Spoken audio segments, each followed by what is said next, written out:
Hello everyone, this is Jennifer. In this video, we're going to talk about the import trade.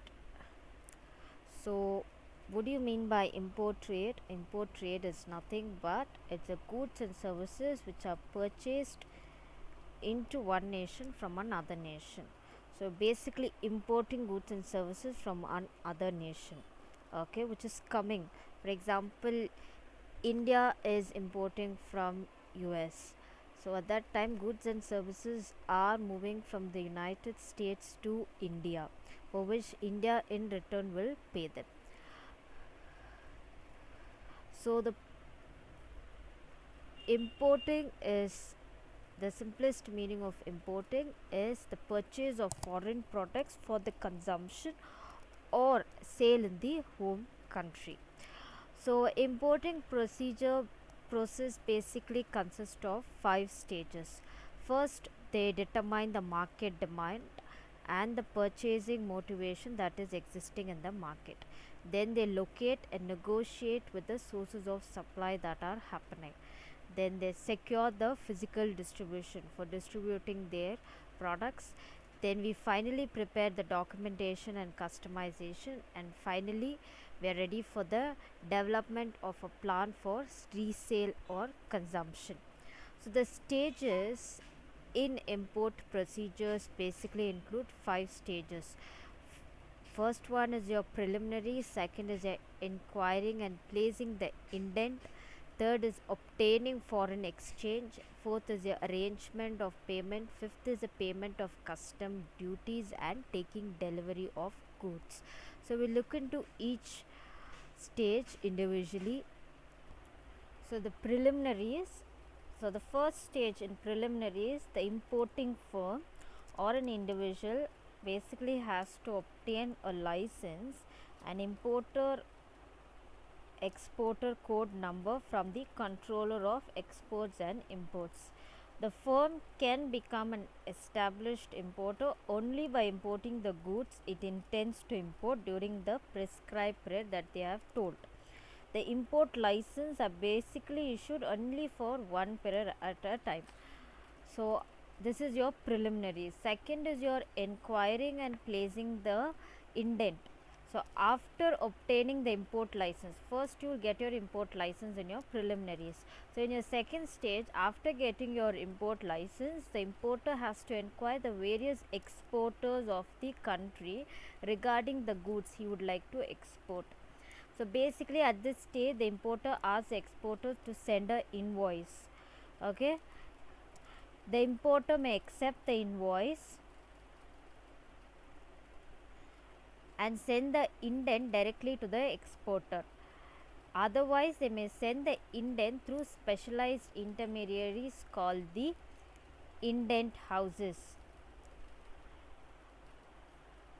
The indent houses basically help the importers in negotiating for the price, discount, units, and they also have close links with the other foreign firms. The third is your obtaining foreign exchange. So the importer, after sending the indent what he wants, he has to procure the required foreign exchange from the Exchange Control Department of the Reserve Bank of India. Then he has to produce the import license and the prescribed forms for securing the foreign exchange which is needed to pay for the import of goods. The next procedure, which is your arrangement of payment, after that the importer has to arrange for the payments for importing goods. So when you import goods, he has to pay. So the payment arrangement or should be arranged after obtaining the foreign exchange requirements. Then you have the last procedure, which is the payment of custom duties and taking delivery of goods. So the importer has to pay for the custom good duties if necessary. The custom duties may be based on the weight and the size of goods. So the custom duties may also be paid under the permanent deposit system. So these are the various procedures of import trade. Next, moving on to the documents of the import trade. So the first document that we have is the letter of credit. So the letter of credit is basically is basically a conditional payment, which is like a guarantee which is provided by the importer's bank to the exporter. So the payment guarantee is conditional upon the exporter providing documents of evidence of the shipment of goods, etc. So import letter of credit is also sometimes known as the documentary credit. So, in simple words, importers, instead of paying for the exports before taking delivery of goods, request their bankers to issue a letter of credit that indicates the banker will pay to the exporter as long as the goods are shipped in according to the specified instructions and conditions. So, importers bank basically issues the letter of credit against the deposit or the collateral security that is given by the importer. So banks charge commission for issuing the letter of credit. Second is your documentary bill. So documentary bill. So when the exporter is unable to get the advance of payment from the importer, the next best alternative bill that is basically applicable is the documentary bill. Here the exporter, sometimes the exporter is unwilling to part with the documents of title until he receives the payment, and the importer is not prepared to pay it before he receives the good. At that time both do not trust each other. There is no confidence level both in both the parties. At that time documentary bill comes into picture. It is a bridge where wherein the documents are routed only through the bank. So it provides a required solution as it satisfies the claims of both the parties. In the system of payment, banks act as a media to reconcile the conflicting requirement of the exporter as well as the importer. So the next is your bill of exchange. So bill of exchange or draft is an order written by an exporter instructing an importer or his or her agent to pay specified amount at a specified time, so that the goods can be transferred or the goods can be moved. Bill of landing. Bill of, it's not landing, it's lading. So bill of lading is the third important instrument financing international trade. So the shipping company or other common carrier company issues bill of lading to the exporter indicating that the shipping company has received the goods as described in the bill. So bill of lading is a receipt or a contract or a document which basically indicates that the carrier has received the freight as described and is obligated to deliver the freight in good condition to the consignee. Next you have your bill of entry certifies that the fact that the goods of specified quantity, value and description are entering the country. So these are the various documents. Next we are moving on to balance of payment. So what is balance of payment? So balance of payment is basically a statement wherein all the transactions made between entities in one country and the rest of the whole world are given, which is for a particular period of time. So it's basically a double entry system of record wherein all the economic transaction between the residents of the country and the rest of the countries carried out in a specific period of time are given. So the disequilibrium and measures of rectification of this balance of payment. So the causes of disequilibrium. So what do you mean by disequilibrium in the balance of payment? So when the demand for and the supply of foreign currency of a country are equal, it is viewed as the balance of payment of that country in equilibrium position. So some countries basically enjoy surplus position that is supply of foreign currency is more than that of the demand of the foreign currency. Both the surplus and deficit position basically represents a disequilibrium in the balance of payment. So what are the causes of this disequilibrium are?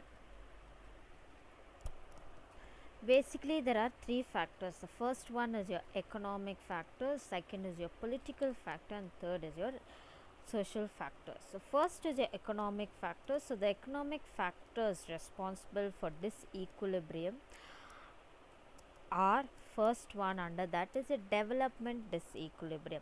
So the developing countries mostly take up the development activities like establishment of industries, construction of roads, bridges, power plants, etc.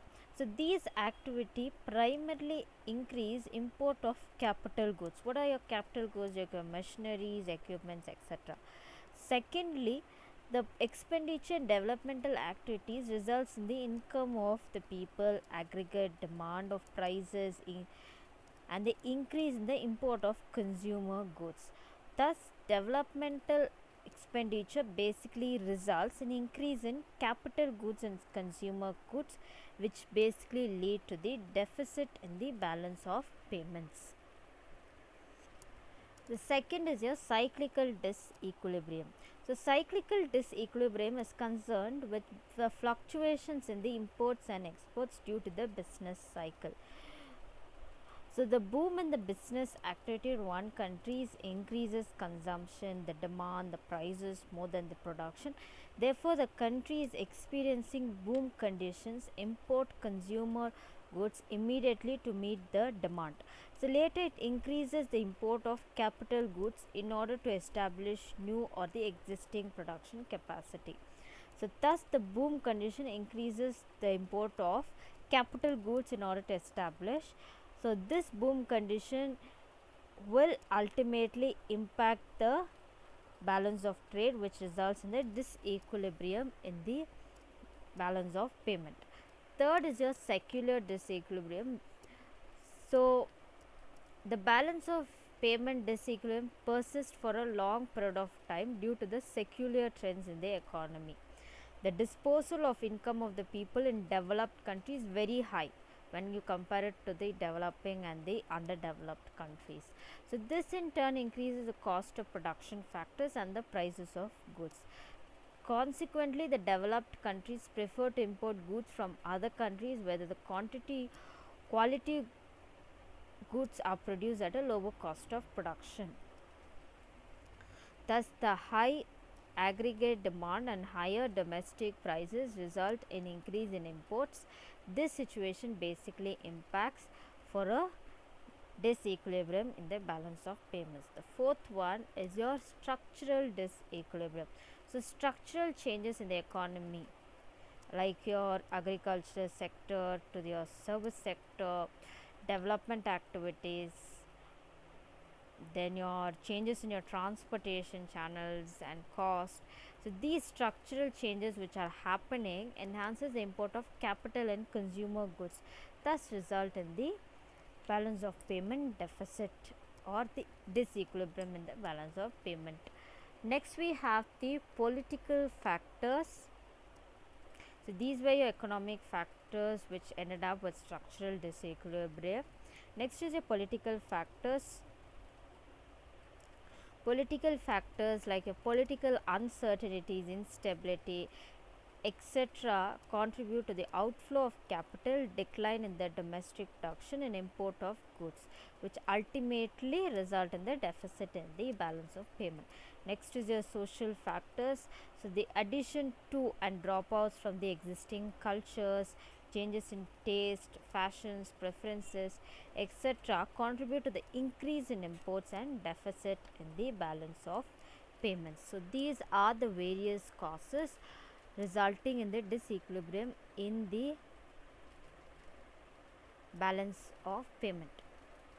Next, moving on to the methods of correcting this disequilibrium. So there are two methods. One is your automatic correction, next is your deliberate measures, which is taken up by the government. So automatic corrections, so the deficit balance of payment indicate that the demand for the foreign exchange is higher than that of the supply for the same. These demand for and supply factors result in the devaluation of the domestic currencies in the terms of foreign currencies. So the increased exchange rates makes the imports costlier and the exports cheaper. Therefore, the country reduces the imports and increases exports, which in turn increases foreign exchange reserves and restores the equilibrium positions. So this is how basically they do an automatic correction.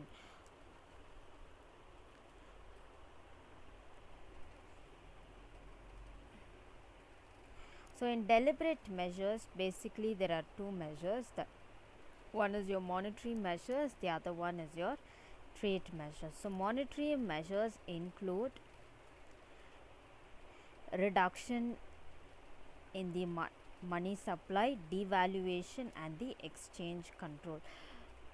So reduction in the money supply, basically monetary measures aims at reducing imports through reducing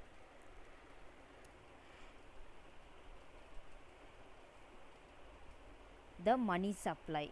So reduction in the money supply leads to decline in income, purchasing power, aggregate demand and consumption.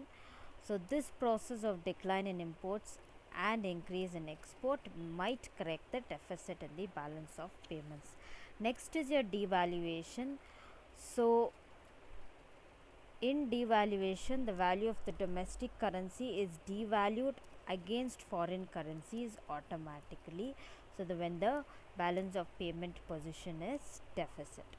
The next is your exchange controls. The exporters, after earning the foreign exchange, have to surrender it to the Reserve Bank. So the importers get the permission from the Reserve Bank of India for imports and to use the foreign exchange. So the Reserve Bank of India and the government controls imports in this process and reduces the deficit of the balance of payment. Next, moving on to your trade measures. So trade measures are divided into basically export promotional measures, import control measures and miscellaneous measures. So what all government does under export promotional measures are: it abolishes export duties, export subsidies, it gives encouragement to export oriented units, creation of export processing zones, free trade zones. All these facilities are given by the government for the units in order to improve export. Next is your import control measures. So the import control measures include import duties, charging high import duties, import quotas, import licensing, prohibiting importing of certain items.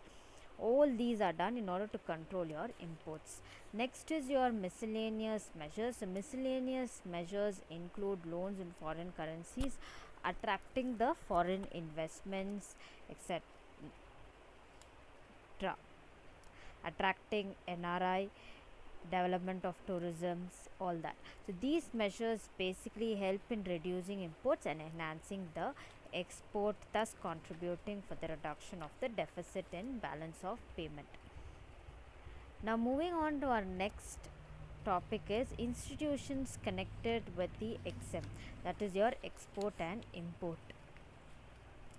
So the various institutions which are connected with the export and import, which helps them, which facilitates them. So the first one is the STCI, which is the State Trading Corporation of India Limited. It's a premier international trading house which is owned by the government. It basically plays an important role in arranging import of essential items into India and developing export of large number of items from India. The next we have is the TTCIL, which is the Tea Trading Corporation of India Limited. It is wholly a subsidiary of STCI and it promotes the export of tea. it continues it however it continued to face of financial problems, but TTCI launched a voluntary retirement scheme, and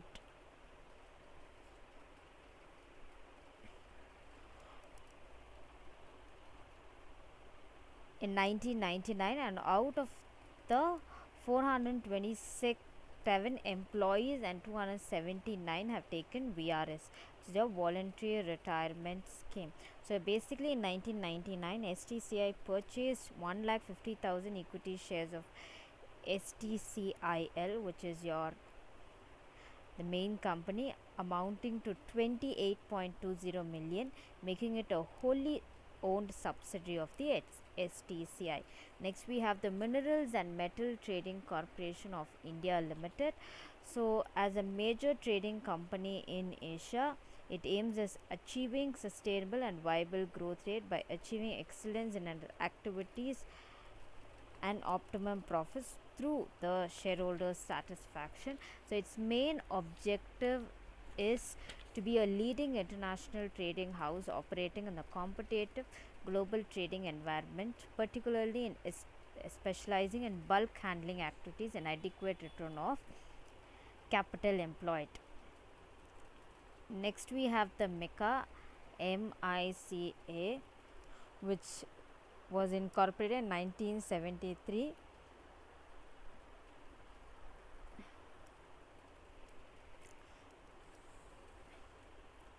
and as a whole owned subsidiary of MMTC, which is your Minerals and Metal Trading Corporation.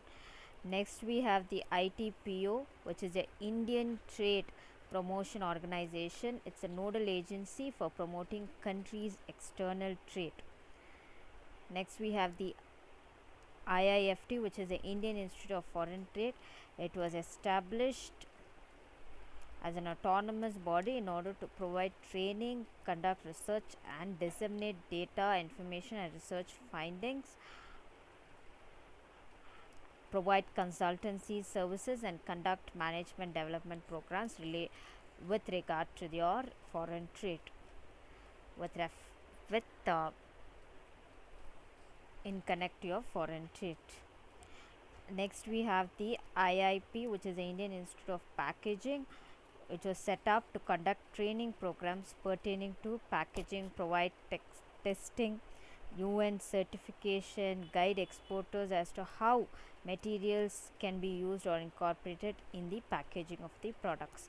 Next, we have the ICA, which is the Indian Council of Arbitration, was set up in order to provide arbitration facilities for all types of domestic and international commercial disputes, organize arbitration meeting, conferences, training programs in the field of international commercial arbitration. Next, we have the FICO, which is the Federation of Indian Export Organizations. So basically, it's an apex body which was set up in order to create and maintain international linkages with the UN bodies like your IFS, IBRD, etc. Next, we have the Agricultural and Processed Food Products Export Development Authority. It is an autonomous body which basically performs functions like building linkages between the Indian producers and the global markets. Next, we have the Apparel Export Promotion Council. It is a nodal agency sponsored by the Ministry of Textiles, which monitors garment exports, quotas, and promotion of exports of ready-made garments. Next, we have the Building Material and Technology Promotion Council. It basically performs functions undertaking identification of potential technology with emphasizing on utilization of agricultural and industrial waste. Next, we have the Carpet Export Promotion Council. It promotes the export of hand knotted carpets and other floor coverings. Next, we have the Cash Export Promotion Council. It renders cooperation to the cashew industry. It promotes export of cashew kernels and cashew nutshell liquid from the country. Next we have the Chemical Allied Products Export Promotion Council. So basically it makes concerned effort to promote export of basic organic and organic chemicals, pharmaceuticals, pesticides, soaps, detergents, cosmetics, etc. Next we have the Chemical Allied Products Export Promotion Council. It is mainly helpful in promoting export of chemical and allied products. Next we have the Coffee Board. It serves as a guide to the coffee industry, focusing on research development, providing market information and promotion of Indian coffees. Next we have the Cotton Textile. So it is a body which it is a autonomous non-profit export promotion body which acts as an international face of Indian cotton textiles exports. Next we have the Council for Leather Export. It is under the Ministry of Commerce and it functions and promotes the Indian leather industry products in foreign countries. Next we have the Directorate General of Foreign Trade. It provides export import policies procedures to the government of India. Next we have the Electronics and Computer Software Promotion Council. Its main function is promoting the export of engineering goods. Next we have the Engineering Export Promotional Council. Its main activity is to promote international trade in engineering goods and projects. Next we have the Export Inspection. It ensures the growth of export trade of India through quality control and inspection. Next we have the Gem and Jewelry Export Promotion Council. It helps in promoting export of diamonds, colored gemstones, etc. Next we have the Silk Export Promotion Council. It helps provides information and intermediate service for right contracts and silk business in the country. Next we have the Spices of India. It acts as a catalyst and it's an apex body for the promotion of the Indian spices. Thank you everyone.